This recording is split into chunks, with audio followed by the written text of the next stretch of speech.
സഞ്ജു സാംസൺ 2020 ലോകകപ്പിൽ മിന്നും വിജയം കാഴ്ചവെച്ചതിന്റെ ആഘോഷത്തിലാണ് നടനും സംവിധായകനും ബേസിൽ ജോസഫ്.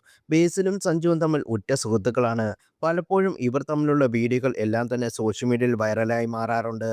ലോകകപ്പ് മാച്ച് കാണുന്നതിനായി ബേസിൽ ജോസഫും കൂട്ടരും വേദിയിലെത്തിയപ്പോൾ ഉണ്ടായിരുന്ന വീഡിയോയും എല്ലാം ഇതിനോടകം തന്നെ ശ്രദ്ധ നേടിയതാണ്.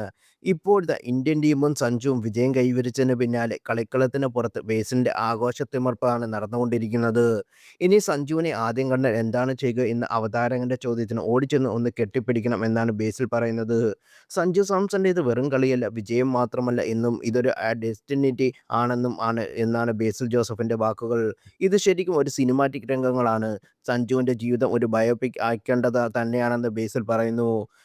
ബേസിലിന്റെ വാക്കുകൾ ഇങ്ങനെ: സഞ്ജുവിന്റെ കളിയും അത് കഴിഞ്ഞുള്ള ആ നിൽപ്പും പീക്ക് സിനിമാറ്റിക് നിമിഷമാണ്. സഞ്ജുവിൻ്റേത് ഒരു കളി മാത്രമായി നമ്മൾ കാണരുത്, അതൊരു ജീവിത പാഠമാണ്. ഒരു വീഴ്ച ഉണ്ടായാലും തിരിച്ചു വരാനുള്ള അവസരം എല്ലാവർക്കുമുണ്ട് എന്ന ഒരു പാഠമാണ് സഞ്ജുവിൻ്റെ ഈ നേട്ടത്തിൽ നിന്ന് നമുക്ക് ലഭിക്കുന്നത്. ആത്മാർത്ഥമായി നിൽക്കുന്ന ഏതൊരു ആൾക്കാർക്കും ആ സമയമാവുമ്പോൾ അവരുടെ ജീവിതത്തിൽ നല്ല കാര്യങ്ങൾ സംഭവിക്കും.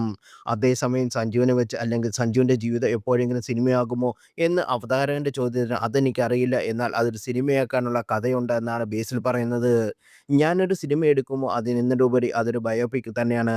കുട്ടിക്കാലം മുതൽ തിരുവനന്തപുരം വിഞ്ഞിച്ച ഒരു സാധാരണ പയ്യനായി ജനിച്ചു വളർന്ന് ഇപ്പോൾ ലോകകപ്പ് നേടി 2020 ലോകകപ്പിൽ മാൻ ഓഫ് ദ ടൂർണമെൻ്റായി നിൽക്കുകയാണവൻ.